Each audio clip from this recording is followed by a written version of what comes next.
Hi friends, ഞാനിപ്പോൾ ഉള്ളത് ഹംഗറിയുടെ തലസ്ഥാനമായ ബുദാപെസ്റ്റിലാണ്. എയർപോർട്ടിൽ നിന്നും ടാക്സി പിടിച്ച് വേണം ഹോട്ടലിലേക്ക് പോകാൻ.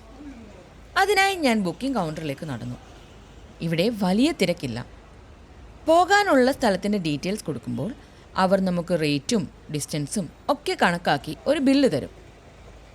അതിൽ കൊടുത്തിരിക്കുന്ന എമൗണ്ട് യാത്രയ്ക്ക് ശേഷം ഡ്രൈവറിനെ ഏൽപ്പിച്ചാൽ മതിയാകും. അങ്ങനെ ഞാൻ ടാക്സിയിൽ കയറി ഹോട്ടൽ ലക്ഷ്യമാക്കി ഈ യൂറോപ്യൻ യാത്ര സ്റ്റാർട്ട് ചെയ്തു. ഹീറോ സ്ക്വയറിലാണ് ഞങ്ങൾ ഹോട്ടൽ ബുക്ക് ചെയ്തിരിക്കുന്നത്. എയർപോർട്ടിൽ നിന്നും ഒരു 20 കിലോമീറ്റേഴ്സ് ഉണ്ട് ഹോട്ടലിലേക്ക്. 33 യൂറോ ആണ് ടാക്സി റേറ്റ്. 2004 മുതൽ ഹംഗറി യൂറോപ്യൻ യൂണിയൻ്റെ ഭാഗമാണെങ്കിലും യൂറോ അല്ല ഇവിടുത്തെ ഒഫീഷ്യൽ കറൻസി, ഫോറിൻ്റെ ആണ്. ഇറ്റലിയിലെ പ്രശസ്ത നഗരമായ ഫ്ലോറൻസിൽ പഴയകാലത്ത് ഫ്ലോറിൻ എന്ന പേരിൽ സ്വർണ്ണ നാണയങ്ങൾ നിലവിലുണ്ടായിരുന്നു.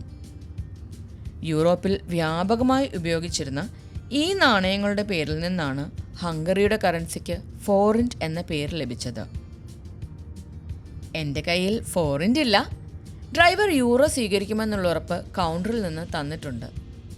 പക്ഷേ ബാലൻസ് എമൗണ്ട് ഫോറിൻറ്റിലാകും തരുന്നത്. ടാക്സി ഡ്രൈവർ ഗൂഗിൾ മാപ്പൊക്കെ വെച്ച് പാട്ടും രസിച്ച് ഡ്രൈവിങ്ങിൽ മുഴുകിയിരിക്കുകയാണ്. നല്ല അടിപൊളി റോഡിൻ്റെ ഇരുവശവും വളരെ നീറ്റായി മെയിൻറ്റെയിൻ ചെയ്തിട്ടുണ്ട്. റോഡിൽ ഒരു ഗട്ടർ പോലുമില്ല. അങ്ങനെ കാഴ്ചകളൊക്കെ കണ്ട് ഒടുവിൽ ഞങ്ങൾ ഹോട്ടലിന് മുന്നിലെത്തി.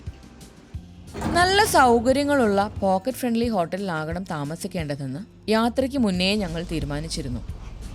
വൃത്തിക്കും സേഫ്റ്റിക്കുമായിരുന്നു മുൻഗണന നൽകിയത്. അതുകൊണ്ടാണ് ഐബിസ് സെലക്ട് ചെയ്തത്. 16 ദിവസം നീണ്ടു നിൽക്കുന്ന ഈ യാത്രയിൽ 7 നഗരങ്ങളാണ് ഞങ്ങൾ സന്ദർശിക്കുന്നത്. 7 താമസം ഐബിസിൽ തന്നെ. ഈ ഹോട്ടലുകളെപ്പറ്റി വിശദമായ ഒരു വീഡിയോ വഴിയേ ചെയ്യുന്നുമുണ്ട്. ബഡ്ജറ്റ് ഹോട്ടൽ ആണെങ്കിലും സൗകര്യങ്ങൾക്കൊന്നും ഒട്ടും കുറവില്ല. ഫാമിലിയുമായി താമസിക്കാൻ തികച്ചും അനുയോജ്യമായ സ്ഥലമാണ്. ഉറക്കം വരുന്നുണ്ടെങ്കിലും അത് വകവയ്ക്കാതെ ഞങ്ങൾ ഹോട്ടലിൽ നിന്നും വെളിയിലേക്ക് ഇറങ്ങി. ഇന്ന് ഇതുവരെ ഒന്നും കഴിച്ചിട്ടില്ല. നല്ല വിശപ്പും തോന്നുന്നുണ്ട്. ഭക്ഷണ കാര്യത്തിൽ തുടക്കത്തിൽ വലിയ പരീക്ഷണങ്ങൾക്കൊന്നും നിൽക്കേണ്ട എന്ന് ഹസ്ബൻഡിൻ്റെ ഉപദേശവും. അത് ശരിവെച്ച് മെക്ഡൊണാൾഡ്സ് എന്ന് ഗൂഗിളിൽ സെർച്ച് ചെയ്തു. അടുത്തു തന്നെ ഒരു ഔട്ട്ലെറ്റ് കാണിക്കുന്നുണ്ട്. വിശപ്പടക്കുന്നതിനോടൊപ്പം ഒരു മോർണിംഗ് വാക്ക് കൂടി ആകുമല്ലോ. ഭക്ഷണം കഴിഞ്ഞ് വന്ന് നന്നായിട്ടൊന്ന് ഉറങ്ങണം. അങ്ങനെ ബുദാപെസ്റ്റിൻ്റെ വഴിയോര കാഴ്ചകൾ കണ്ട് ഞങ്ങൾ മുന്നോട്ട് നടന്നു. ഉറക്കമുണർന്ന് ഫ്രഷായി വെളിയിലേക്ക് ഇറങ്ങിയപ്പോൾ നട്ടുച്ച സമയം. സംഗതി യൂറോപ്പൊക്കെ ആണെങ്കിലും സമ്മർ ടൈം കഠിനമായ ചൂടാണ്. പബ്ലിക് ട്രാൻസ്പോർട്ട് ഉപയോഗിച്ചാണ് ഞങ്ങൾ ഫുൾ ട്രിപ്പും പ്ലാൻ ചെയ്തിരിക്കുന്നത്. അതിനുള്ള ടിക്കറ്റ് ഈ വെൻഡിങ് മെഷീനിൽ നിന്നും എടുക്കണം. വളരെ യൂസർ ഫ്രണ്ട്ലി ആയ മെഷീനാണിത്. നിശ്ചിത തുക നൽകിയാൽ ടിക്കറ്റ് ലഭിക്കും. ഫോണിലെ ഗൂഗിൾ മാപ്പാണ് ഞങ്ങളുടെ യാത്രാ സഹായി. യാത്ര ചെയ്യേണ്ട ബസ്സിൻ്റെ നമ്പരും റൂട്ടും ഒക്കെ ഗൂഗിൾ മാപ്പ് കൃത്യമായി കാട്ടിത്തരും. ബസ് സ്റ്റോപ്പിലും ഈ വിവരങ്ങൾ രേഖപ്പെടുത്തി വെച്ചിട്ടുണ്ട്. നമ്മൾ നിൽക്കുന്ന സ്റ്റോപ്പ്, ബസ് നമ്പർ, ബസ് എത്തിച്ചേരേണ്ട ലാസ്റ്റ് സ്റ്റോപ്പ്, ബസ് കടന്നു പോകുന്ന എല്ലാ സ്റ്റോപ്പുകളും നിങ്ങൾക്കിവിടെ നിന്നും മനസ്സിലാക്കാം. ബസ് പിന്നിട്ട് വന്ന സ്റ്റോപ്പുകൾ ഫേഡ് ചെയ്തും കാണിച്ചിട്ടുണ്ട്. ഗൂഗിൾ മാപ്പിലെ വിവരങ്ങൾ ഈ ബോർഡിലെ വിവരവുമായി താരതമ്യപ്പെടുത്തി ഉറപ്പുവരുത്തിയിട്ടാണ് ഞങ്ങൾ ബസ്സിൽ കയറാറ്. ഉച്ചഭക്ഷണത്തിനായി ഒരു ടർക്കിഷ് റെസ്റ്റോറൻറ്റിലേക്കാണ് ഞങ്ങളുടെ യാത്ര. ബസ്സിലെ സ്ക്രീനിലും കടന്നു പോകുന്ന സ്റ്റോപ്പുകളുടെ വിവരങ്ങൾ ലഭ്യമാണ്. അങ്ങനെ ഞങ്ങൾ റെസ്റ്റോറൻറ്റിലെത്തി. അതിസ്വാദിഷ്ടമായ ഭക്ഷണത്തിന് പേരുകെട്ട സ്ഥാപനമാണിത്. കെബാബ്, ഷവോമ, പേസ്ട്രീസ്, അങ്ങനെ നിരവധി ഭക്ഷണങ്ങളുടെ ഒരു നീണ്ട നിര തന്നെ ഇവിടെ കാണാം. പാകം ചെയ്തതോ അല്ലാത്തതോ നിങ്ങൾക്കിവിടെ തിരഞ്ഞെടുക്കാം. മിക്സഡ് ഗ്രിൽ പ്ലാറ്ററും ഷെനിസയിലുമാണ് ഞങ്ങൾ ഓർഡർ ചെയ്തത്. മാത്രമല്ല റൈസും റൊട്ടിയും ഫ്രൈസും ഒക്കെ ഉൾപ്പെടുത്തിയിട്ടുണ്ട്. മാരിനേറ്റ് ചെയ്ത് വെച്ചിരിക്കുന്ന ചിക്കനും മട്ടണും അപ്പോൾ തന്നെ ഗ്രിൽ ചെയ്താണ് അവർ വിളമ്പുന്നത്. ഷെനിസയിൽ സത്യത്തിൽ ഒരു ഓസ്ട്രിയൻ വിഭവമാണ്. സ്ലൈസ് ചെയ്ത മീറ്റ് എന്നാണ് ഷെനിസൈൽ എന്ന പദത്തിൻ്റെ അർത്ഥം. 150 വർഷത്തിലധികം ഹംഗറി ഭരിച്ചിരുന്ന ഒട്ടോമാൻ സാമ്രാജ്യത്തിൻ്റെ പാരമ്പര്യം അനുസ്മരിപ്പിക്കുന്ന ഒട്ടനവധി നിർമ്മിതികൾ ഹംഗറിയിലുണ്ടെങ്കിലും സ്വാദിൻ്റെ കലവറകളായ ഇത്തരം ടർക്കിഷ് റെസ്റ്റോറൻറ്റ്സ് ആണ് ജനമനസ്സുകളിൽ കൂടുതൽ ഇടം പിടിച്ചിട്ടുള്ളത്. സ്വദേശികൾക്കും വിദേശികൾക്കും ഒരുപോലെ പ്രിയപ്പെട്ടവയാണവ. അങ്ങനെ ഭക്ഷണമൊക്കെ കഴിച്ച് പുറത്തിറങ്ങിയ ഞങ്ങൾ നേരെ അടുത്തുള്ള സബ്വേ സ്റ്റേഷനിലേക്ക് നടന്നു. വളരെ ആഴത്തിലുള്ള ഈ എസ്കലേറ്റർ വഴിയാണ് സ്റ്റേഷനിലേക്ക് എത്തേണ്ടത്. നമ്മൾ പോകുന്നത് കൊഷൂത്ത് ലയോഷ്റ്റിയർ എന്ന സ്റ്റേഷനിലേക്കാണ്. മഹാനായ വിപ്ലവകാരൻ ലയോഷ് കൊഷൂത്തിൻ്റെ പേരിൽ അറിയപ്പെടുന്ന സ്റ്റേഷനാണിത്. ഇവിടെ വളരെ വ്യത്യസ്തമായ ഒരു കാഴ്ചയുണ്ട്. സ്റ്റേഷനിലെത്തുന്ന ഏവരുടെയും ശ്രദ്ധ ആകർഷിക്കുന്ന ഒരു ശില്പം.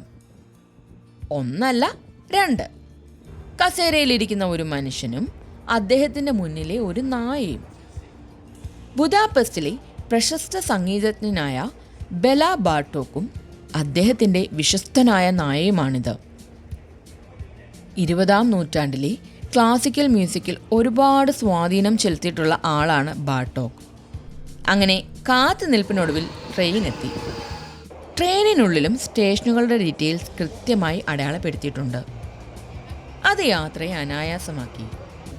അവസാനം മെട്രോ സവാരിയൊക്കെ മതിയാക്കി ഞങ്ങൾ സ്റ്റേഷന് പുറത്തേക്ക് നടന്നു.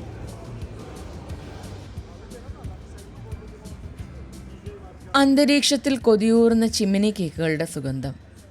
ഹംഗറിയിലെ സ്ട്രീറ്റ് ഫുഡ് രംഗത്ത് ഒരു പ്രധാന ആകർഷണമാണ് സ്വാദിഷ്ടമായ ഈ കേക്കുകൾ.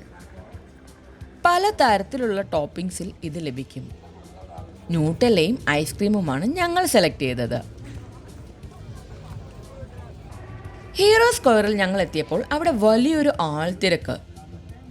പ്രധാനപ്പെട്ട ഒരു ടൂറിസ്റ്റ് സ്പോട്ടാണിത്. പക്ഷേ ഇത് അത്തരത്തിലുള്ളൊരു ആൾക്കൂട്ടമല്ല. ഒരു മാരത്തോൺ മത്സരം ഇവിടെ കേന്ദ്രീകരിച്ച് നടക്കുന്നുണ്ട്. അതിൽ പങ്കെടുക്കാനുള്ള അത്ലറ്റുകളാണ് ഇവിടെ തടിച്ചുകൂടിയിരിക്കുന്നത്. മാരത്തോണിനോടൊപ്പം മുതിർന്നവർക്കും കുട്ടികൾക്കും പ്രത്യേകം ക്രമീകരിച്ച മത്സരങ്ങൾ, ഫാമിലി റൺ, അങ്ങനെ വീക്കെൻഡ് ആഘോഷിക്കാൻ വന്നെത്തിയതാണിവർ. താൽക്കാലികമായി കെട്ടിയുയർത്തിയ സ്റ്റോളുകൾ, ഫുഡ് ട്രക്കുകൾ, മുതിർന്നവർ, കുട്ടികൾ, വളർത്തുനായ്ക്കൾ, അങ്ങനെ ആകെ കൂടെ ഒരു ഉത്സവ പ്രതീതി. ഇനി ഹീറോ സ്ക്വയറിനെ പറ്റി പറയുകയാണെങ്കിൽ 1896 ഇതിൻ്റെ പണി പൂർത്തിയാക്കിയത്. സ്ക്വയറിലെ മില്ലിനിയം മോണ്യുമെൻ്റ് ആണ് ഇവിടുത്തെ പ്രധാന ആകർഷണം. നിരവധി പ്രതിമകളും നിങ്ങൾക്കിവിടെ കാണാം. ഗോത്രതലവന്മാർ, രാജാക്കന്മാർ, നേതാക്കന്മാർ, അങ്ങനെ പ്രതിമകൾ നിരവധിയുണ്ട്.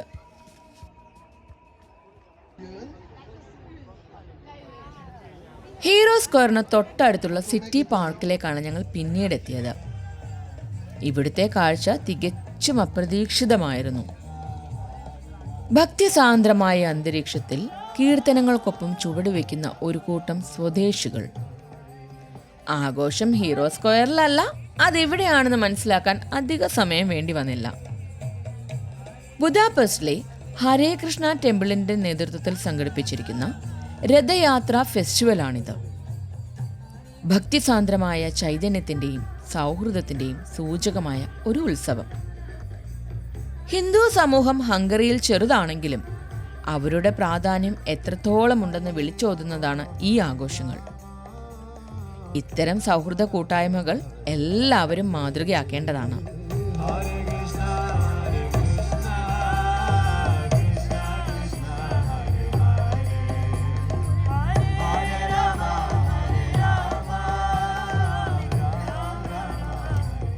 പാർക്കിന് വെളിയിലെത്തിയ ഞങ്ങൾ അതിനരികിലുള്ള തടാകത്തിന് കുറുകെ കെട്ടിയിരുന്ന ഡിവൈഡർ മുകളിൽ കൂടി മുന്നോട്ട് നടന്നു. ഞങ്ങളുടെ ട്രാവൽ പ്ലാൻ പ്രകാരം നാളെ തിരക്കേറിയ ദിവസമാണ്. അതിനാൽ ഇന്നത്തെ യാത്ര അവസാനിപ്പിച്ച് ഞങ്ങൾ ഹോട്ടലിലേക്ക് നടന്നു. വളരെ അടുത്താണ് ഞങ്ങളുടെ ഹോട്ടൽ. അപ്പോഴിനി കൂടുതൽ യാത്രാവിശേഷങ്ങളുമായി അടുത്ത എപ്പിസോഡിൽ കാണാം.